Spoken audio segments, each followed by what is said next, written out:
तो आइए पहले प्रार्थना में भाग लेते हैं। ओम नमो भगवते वासुदेवाय।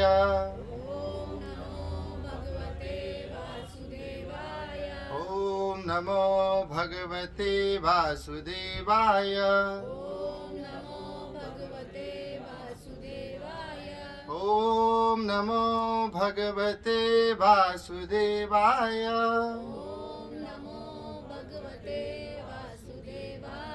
नारायणं नमस्कृत्यं नरं चैव नरोत्तमं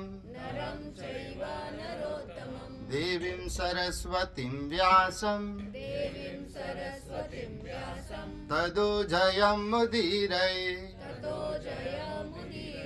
नष्टप्रायेषु अभद्रेषु नित्यं भागवत सेवया भगवती उत्तमा श्लोके भक्तिर्भवती नैष्टिकी। कृष्णाय वासुदेवाय देवकी नंदनाय च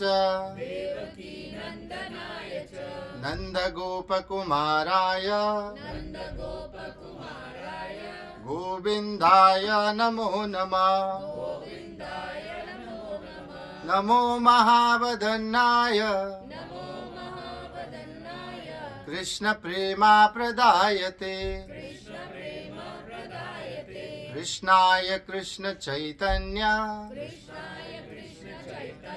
नामनि गौरतेशे नमः। जय श्री कृष्ण चैतन्य प्रभु नित्यानंद श्री अद्वैत गदाधर श्रीवासादि गौर भक्त वृंद। हरे कृष्णा कृष्णा कृष्णा हरे हरे हरे राम राम राम हरे हरे। हरे कृष्णा। तो आज तीसरे दिन के श्रीमद् भागवत महापुराण के इस साप्ताहिक जो है इसके तीसरे दिन में आप सभी का स्वागत है। और लिंक तो नहीं है, इस पे रिकॉर्ड हो रहा है।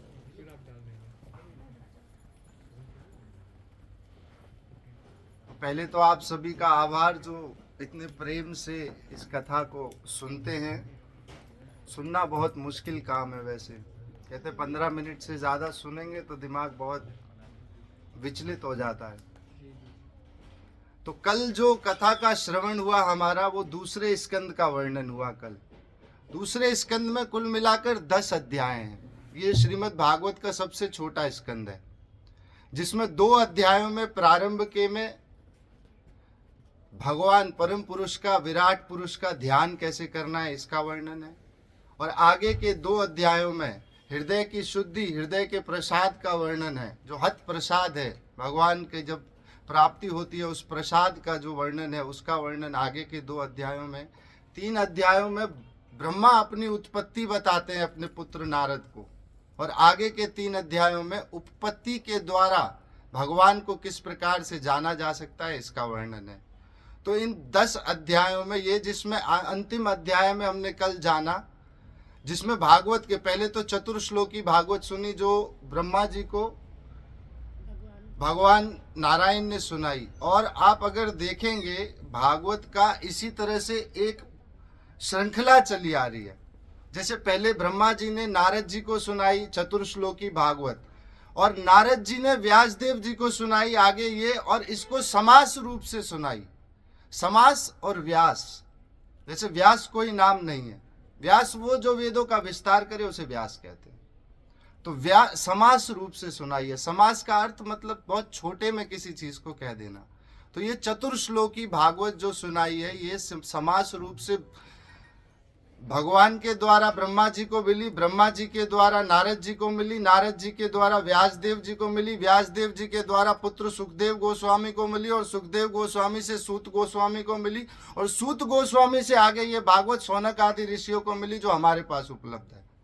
इससे पहले भागवत जो थी ये स्कंद पुराण और पद्म पुराण में इसका ज़्यादा वर्णन हुआ था, लेकिन ये जो भागवत हमारे पास उपलब्ध है ये नैमिषारण्य में हो रही है, जो शौनक आदि ऋषि को सुना रहे हैं। कौन? सूत गोस्वामी। जैसे सूता भी कोई नाम नहीं है, सूता कहते हैं जब कोई ब्राह्मण शतराणी से विवाह कर लेता है उससे जो पुत्र होता है उसको कहते हैं सूता। तो ये तो रोमहर्षण व्यास के पुत्र, जो रोमहर्षण सूता है उनके पुत्र है उग्रश्रवा सूता। उग्रश्रवा का अर्थ होता है जो बहुत उग्रता से सुने, बहुत जल्दी, बहुत तेजी से सुने और उसको ग्रहण करे। फिर 10 विषय श्रीमद् भागवत के बताए गए, जिसमें कल आपने सुने सर्ग विसर्ग स्थानम पोषण ऊति मनवंतर ईशानु कथा निरोध मुक्ति और आश्रय। ये 10 विषय, और इन 10 विषयों के आधार पर ही दूसरे स्कंद के बाद से जितने हैं ये 10 विषय है। तीसरा स्कंद श्रीमद् भागवत का सर्ग है, चौथा स्कंद श्रीमद् भागवत का विसर्ग है, इसके बाद 5वां जो भागवत का विषय है वो तीसरा विषय है स्थान। फिर 6ठा स्कंद पोषण है, भगवान पोषण कैसे करते हैं। 7वां स्कंद ऊती है, 8वां मनवंतर है, फिर 9वां स्कंद जो है ये ईशानु कथा है, और 10वां स्कंद निरोध है, 11वां मुक्ति और 12वां आश्रय। कल आपको बताया कि भगवान में और भागवत में परस्पर कोई अभिन्न, दोनों भिन्न नहीं है एक दूसरे से। एक वाणी स्वरूप है, एक भगवान का स्वयं का स्वरूप है, दोनों ही एक ही समान माने जाते हैं। तो इसमें सुखदेव गोस्वामी, जब परीक्षित महाराज ने प्रश्न पूछा, जो कल की कथा का थोड़ा रिवीजन है जो हम करते हैं, कि कल जब प्रश्न पूछा परीक्षित महाराज ने, पहला प्रश्न पूछा है, 2 खंडों में पूछा है। पहला पूछा है कि सब लोगों का सब समय पर सब स्थान पर एक ही कल्याण ऐसा क्या है जो हो, और दूसरा इस प्रश्न का खंड है जिसकी मृत्यु निकट हो उसे क्या करना चाहिए। इसमें सुखदेव गोस्वामी कहते हैं वर्य नेशे ते प्रश्न कृतौ लोका हितम नृपा। अरे परीक्षित इतने महान राजा है, मृत्यु के निकट है आप अभी, फिर भी दूसरे के कल्याण का सोच रहे, इसलिए परीक्षित महाराज को राज ऋषि कहा गया है, राजा नहीं कहा गया, राज ऋषि कहा गया है। तो इतने प्रसन्न हुए और मंगलाचरण भूल गए। 3 अध्यायों तक ये हमने कल सुना, लेकिन इसमें जो सुखदेव गोस्वामी से प्रश्न जब पूछा है कि इसमें क्या करना चाहिए, तब इसमें कहते हैं सुखदेव गोस्वामी जो उत्तर देते हैं, तस्मात् सर्वात्म नाराजन हरि सर्वत्र सर्वदा श्रोतव्या कीर्तव्यश्च स्मृतव्यो भगवान नाम। सिर्फ भगवान का श्रवण करो और कीर्तन करो, और ये दोनों नहीं हो तो स्मरण करो, जो आपने सुना है उसका सिर्फ स्मरण करो।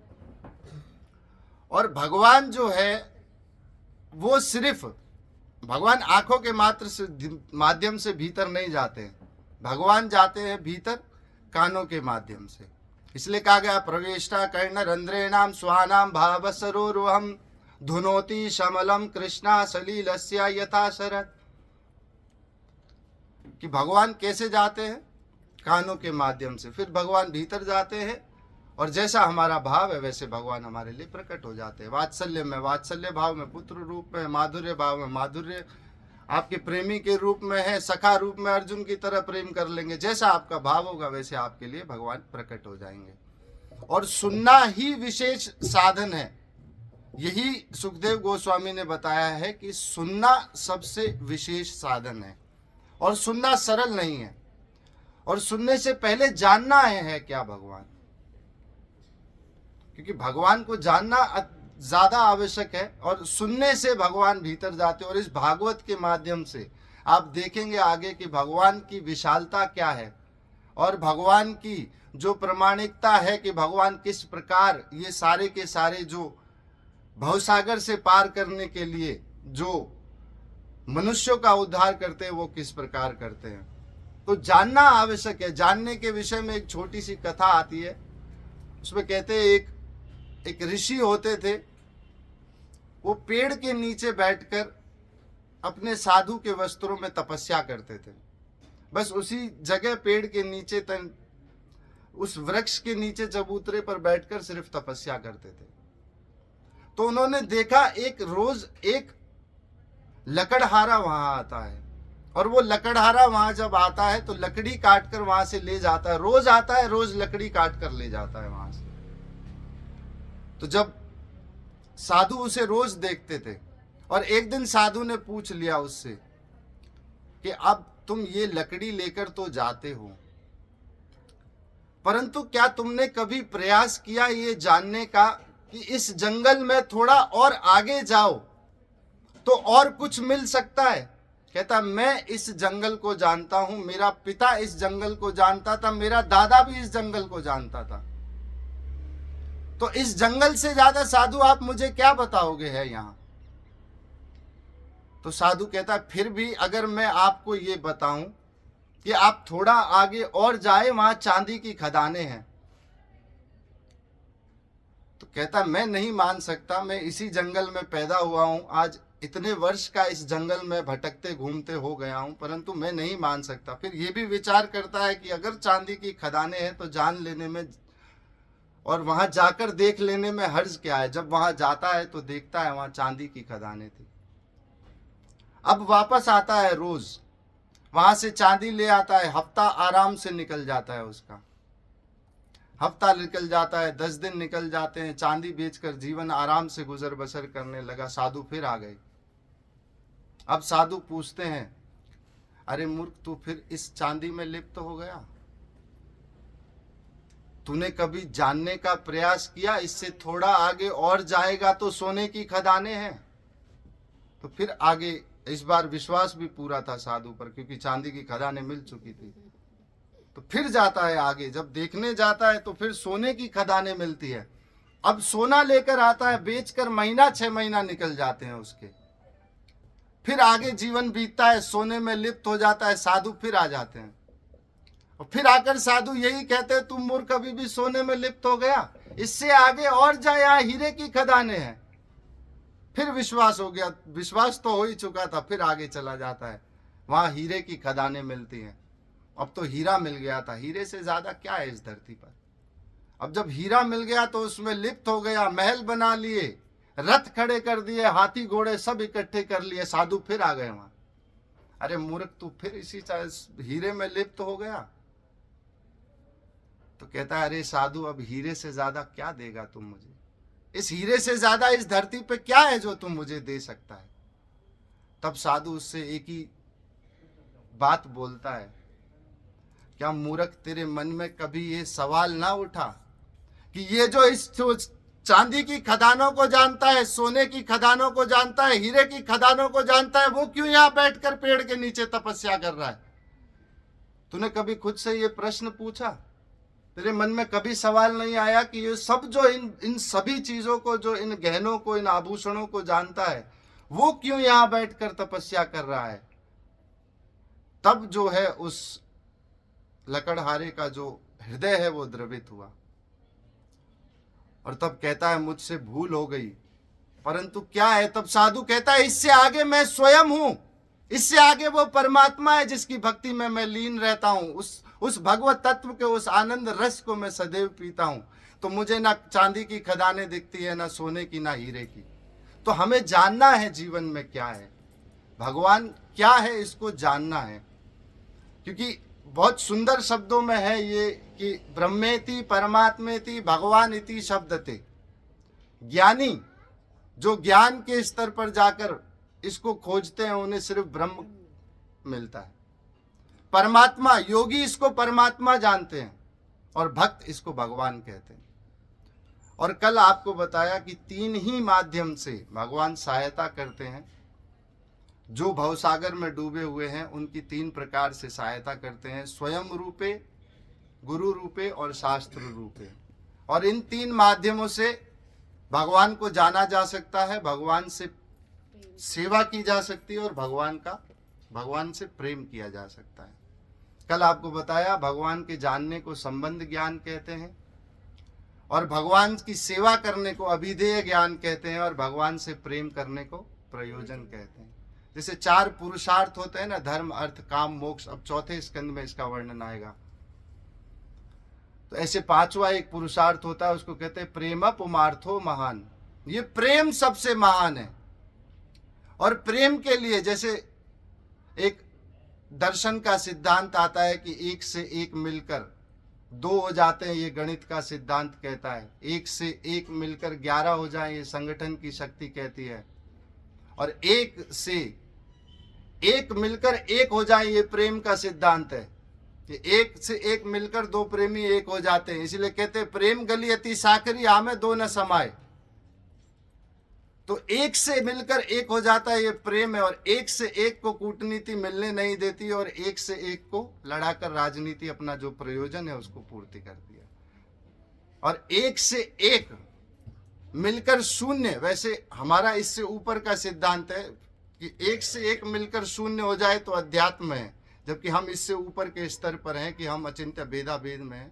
लेकिन ये पुरानी फिलॉसफीज का जो एक छोटा सा सिद्धांत है उसको ये बोलते हैं। तो प्रेम प्रयोजन है, और प्रेम संसार में किसी और से हो नहीं सकता।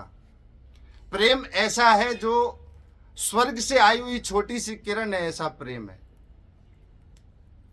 प्रेम यहाँ का नहीं है, स्वर्ग आकाश से उतरा हुआ है, इसकी जड़ें जमीन में नहीं है प्रेम की। ये हृदय आकाश में ही प्रकट होता है, और 1 से 1 मिलकर जब 1 ही हो जाता है, ये प्रेम का सिद्धांत है। तो प्रेम प्रयोजन है, इसको हमने कल जाना कि संबंध, अभिधेय और प्रयोजन, ये 3 जो विशेष वर्णन हुए ये कल के सत्र में हुए। अब आगे का जो सत्र प्रारंभ होता है, इसमें 3रा स्कंद प्रारंभ होता है। इसमें कुल मिलाकर 33 अध्याय हैं, और इन 33 अध्यायों में प्रारंभ के 4 अध्यायों में भगवान के परम भागवत उद्धव जी और धर्मराज विदुर जी के मिलने का संवाद है। तो आप देखें यहाँ संवाद चल रहे हैं, भागवत में संवाद है। पहले किसका संवाद चल रहा है? परीक्षित और सुखदेव गोस्वामी का संवाद चल रहा है। फिर सूत गोस्वामी और शौनक आदि ऋषियों का, और यहाँ विदुर जी, और आगे अब जब मैत्रेय ऋषि से संवाद होगा विदुर जी का। तो ये 3 संवाद है, और 3 जगह पर जब एक ही चीज स्पष्ट की जाती है तो उसका प्रमाण सिद्ध हो जाता है कि ये पूर्णतः सत्य है। तो 3 जगह पर ये, और 3रा और 4था स्कंद श्रीमद् भागवत का पूर्ण विदुर और मैत्रेय संवाद है। 3रा और 4था स्कंद विदुर और मैत्रेय जी का संवाद है। तो इसमें पहले भगवान के परम भागवत जब उद्धव जी मिलते हैं विदुर जी से, तो उसका वर्णन है। क्योंकि विदुर जी तो पहले ही द्वारका से होकर आए थे, और ये जान भी आए थे कि अब भगवान स्वधाम चले गए, इस धाम में नहीं है। वो यदुवंशियों में वीर अब इस धरती पर नहीं है। और उद्धव जी से ये जब वार्ता हुई है तो उद्धव जी ये सुनकर ध्यान में चले गए, और अश्रुधारा बह रही है ध्यान में। और फिर उद्धव जी कहते हैं वो यदुवंशियों में वीर अब नहीं है इस धरती पर। वो परम भगवान जो महाभारत में आप पढ़ेंगे तो भगवान, ऐसा परम भगवान देखने को नहीं मिलता है जो सूरसेन जी को प्रणाम करता था, अग्रसेन जी को प्रणाम करते थे, और जब द्वारका से आते थे तो भीमसेन को प्रणाम करते थे। युधिष्ठिर महाराज के पीछे ऐसे चलते थे जैसे उनके सेवक हो, अर्जुन के लिए रथ आंक रहे थे। ऐसा भगवान देखने को और किसी धर्म में नहीं मिलता है।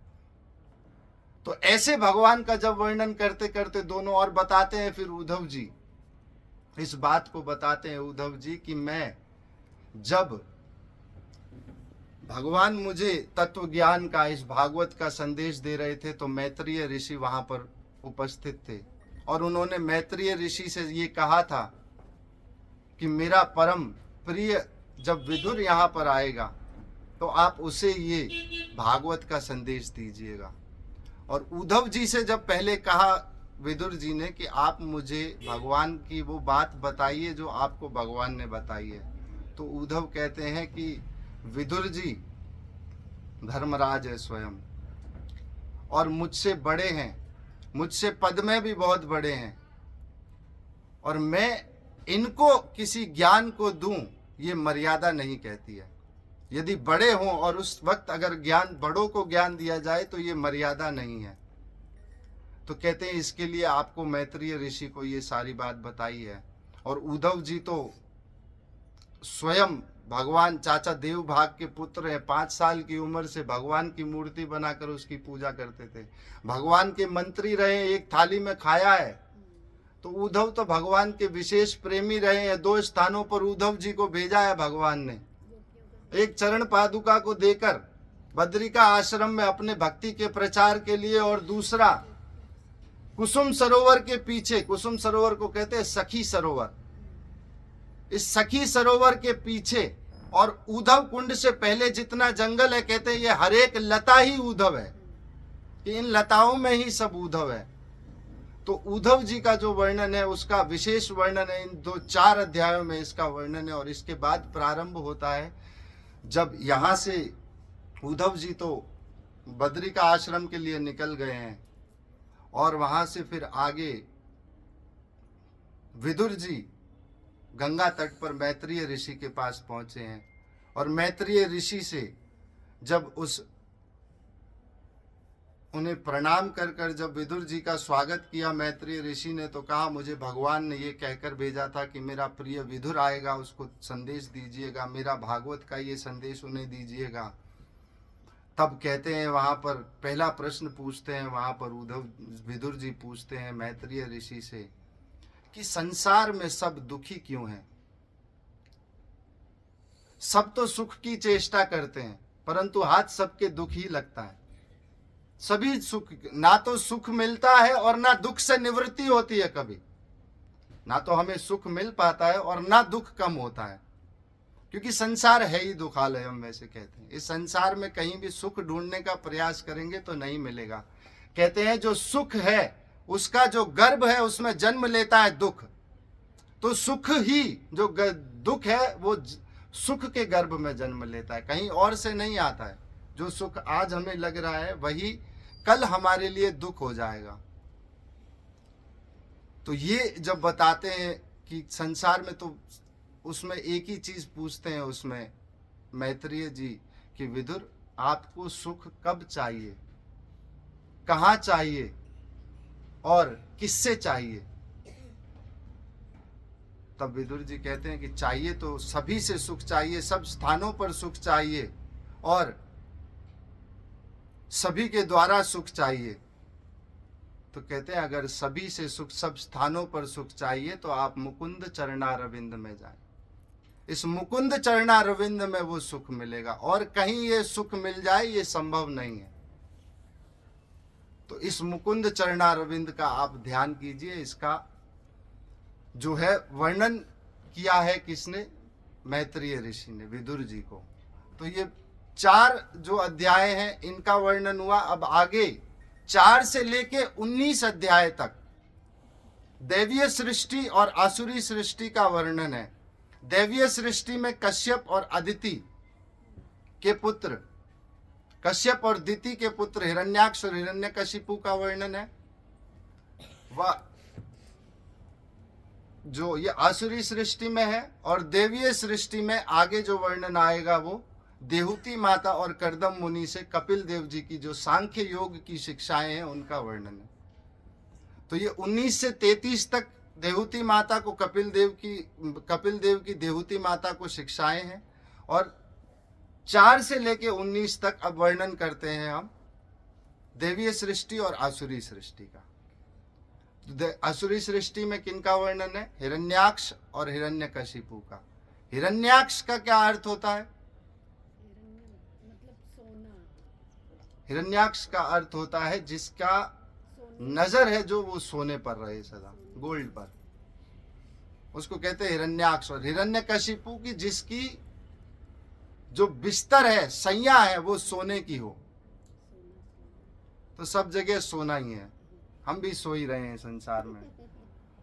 तो ये वर्णन आता है। इसमें जब पूछते हैं कि ये वर्णन कि हिरण्यकशिपु कहाँ से आया, क्योंकि अदिति, कश्यप, दिति, इनका तो वर्णन सृष्टि तो बहुत बाद में हुई। तो इसमें बताते हैं 3 प्रकार के कल्प होते हैं, जिसमें एक पद्म कल्प होता है, एक ब्रह्म कल्प होता है और एक वराह कल्प होता है। तो ये वराह कल्प और पद्म कल्प, ये हिरण्यकशिपु और हिरण्याक्ष दोनों पद्म कल्प से थे। जो जब ये सृष्टि का सारा महाप्रलय हो जाती है तो सागर में जाकर तपस्या करने लगते हैं। तो इनका वर्णन है। तो इसमें विदुर जी पूछ लेते हैं कि ये कैसे, इतना महान असुर, इतने शक्तिशाली असुर ये कैसे हुए। तब यहाँ मैत्रेय ऋषि बताते हैं कि एक बार जब भगवान वैकुंठ में बैठे हुए थे तो पहले भगवान के दो नित्य पार्षद हैं जो द्वारपाल भी हैं, जय और विजय। जय कहते हैं इंद्रिय जय हो जो, और जो विजय है वो मनो विजय। जो इंद्रियों पर भी जय हो उसे जय, और जो मन पर विजय पाले वो विजय। ये दो है, इंद्रिय जय और मनो विजय। तो ये दो है, जय और विजय। ये दोनों भगवान के द्वारपाल हैं। तो एक बार लक्ष्मी जी जब बाहर गई और जब वापस वैकुंठ में प्रवेश करने लगी तो द्वारपाल जय और विजय ने ये कहकर उन्हें रोक दिया कि अभी भगवान विश्राम कर रहे हैं। तो लक्ष्मी जी को बहुत क्रोध आया और लक्ष्मी जी कहती हैं, ये वापस आकर जब विष्णु जी से ये कहती हैं कि मुझे आपके इस द्वारपालों ने रोका है और आप इनको यहां से निकाल दीजिए। तब भगवान कहते हैं कि यदि मैं अभी इन्हें निकालता हूं तो मुझे लोग स्त्रीण कहेंगे, स्त्री की सुनने वाला कहेंगे।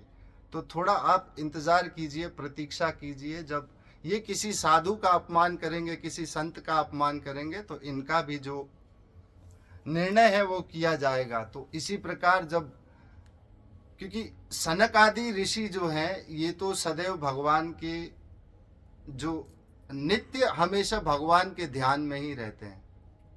इन्हें ये बिल्कुल वैकुंठ के पास में ही रहते हैं, और वैकुंठ के पास में रहने पर भी भगवान के यहाँ दर्शन नहीं जाते, क्योंकि दर्शन करने की आवश्यकता ही नहीं है। वो भीतर ही भगवान का दर्शन करते हैं सदैव, और भीतर ही दर्शन होता है। वैसे भी भगवान का दर्शन होता है, भीतर का संगीत बजने लगता है, वीणा बजने लगती है।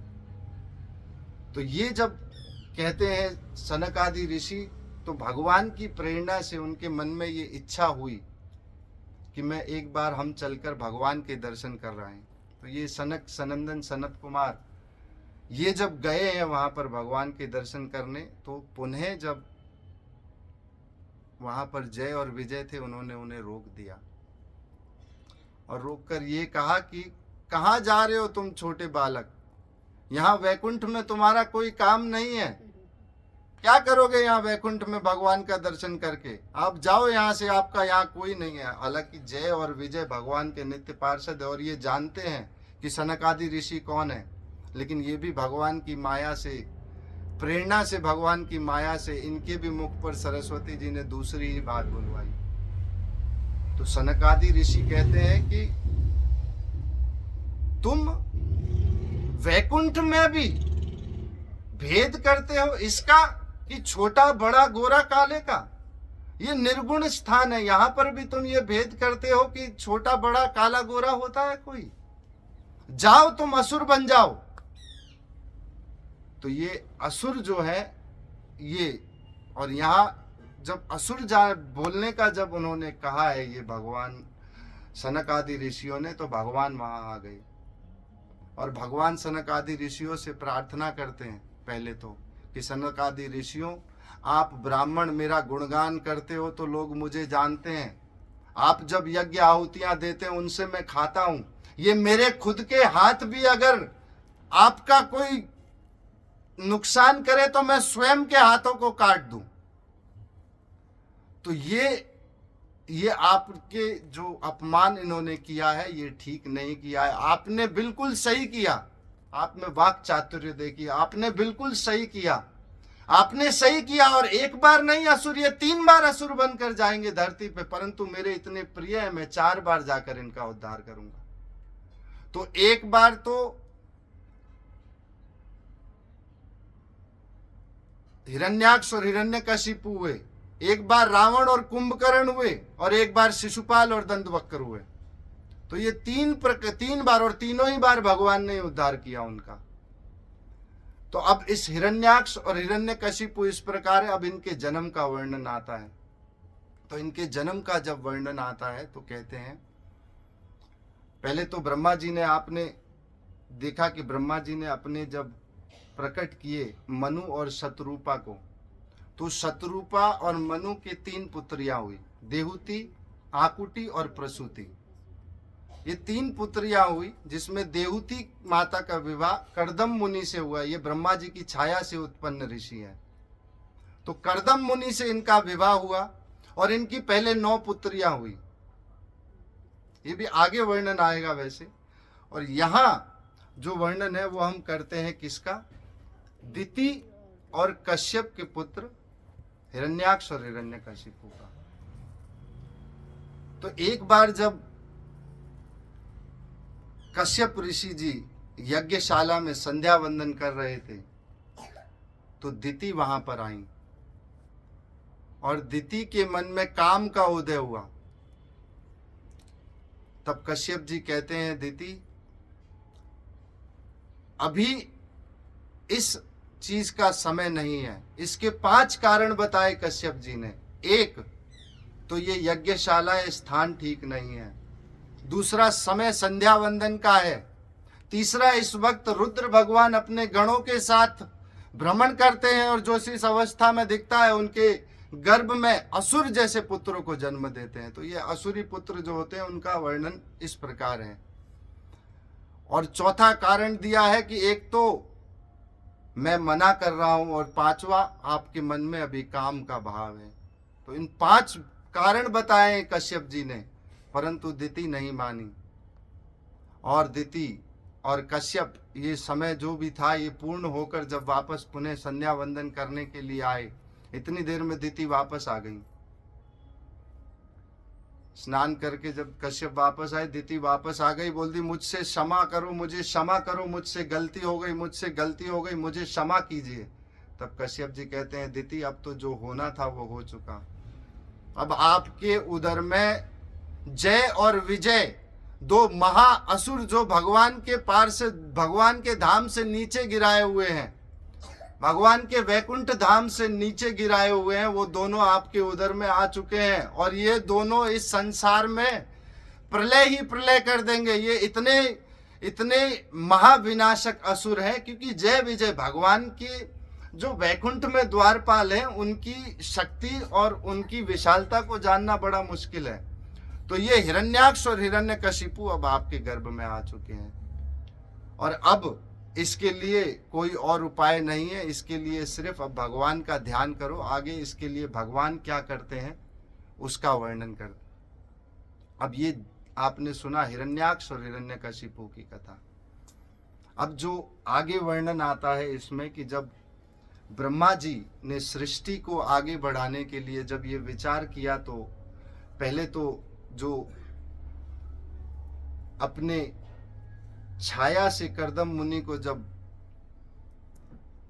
प्रकट किया, और फिर आगे की कथा है कि भगवान क्या कैसे हिरण्याक्ष और हिरण्यकशिपु के बाद अब सृष्टि का जो वर्णन है उसका वर्णन आता है कि जब ब्रह्मा जी ने कर्दम मुनि और देहुति का जब आगे विवाह, तो इसका तो मैं वर्णन बाद में ही करूंगा वैसे, लेकिन जब ब्रह्मा जी को कहा, ब्रह्मा जी ने कहा कि अब आप सृष्टि कीजिए मनु और शतरूपा से, तो मनु और शतरूपों को ये कहा कि आप सृष्टि कीजिए। अपने वाम भाग से शतरूपा और अपने दूसरे भाग से मनु का जो जन्म हुआ, जो स्वयंभू मनु है। मनु भी अलग अलग है, आप पढ़ेंगे इसमें आगे आएगा सब मनु कितने हैं। मनवंतरों का जब वर्णन आएगा, एक स्वारोचिष मनु है, एक तामस मनु है, एक स्वयंभू मनु है, एक वैवस्वत मनु है। तो ये जब पहले स्वयंभू मनु और शतरूपा हुए, जब ये सृष्टि को आगे बढ़ाने के विचार से जब इन्होंने ब्रह्मा जी से कहा आप सृष्टि कीजिए, तो सृष्टि तो करें, लेकिन इसमें पहला मनु और शतरूपा कहते, परंतु स्थान भी तो हो कोई जहाँ सृष्टि की जा सके। पृथ्वी तो है ही नहीं। अब ब्रह्मा जी तो ध्यान में जाते हैं, और पृथ्वी की गंध मात्रा क्या, पृथ्वी की तन मात्रा क्या है? गंध, खुशबू। जैसे पृथ्वी को धारिणी शक्ति कहते हैं, पृथ्वी को धारिणी शक्ति कहते हैं, आकाश को व्यापिनी शक्ति कहते हैं, अग्नि को तेजस्विनी शक्ति कहते हैं। ऐसे जब ब्रह्मा जी की नासिका से गंध मात्रा से एक छोटा सा जब वरा सूकर नीचे आए और देखते ही देखते इतने बड़े हो गए, विशाल हो गए, और जाकर सीधा गर्भ सागर में जब छलांग मारी और बाल झटके जब, तो ब्रह्मलोक के ऋषियों ने भी स्नान किया। तो इसकी आगे की कथा तो अब, हरे कृष्णा, प्रणाम करो।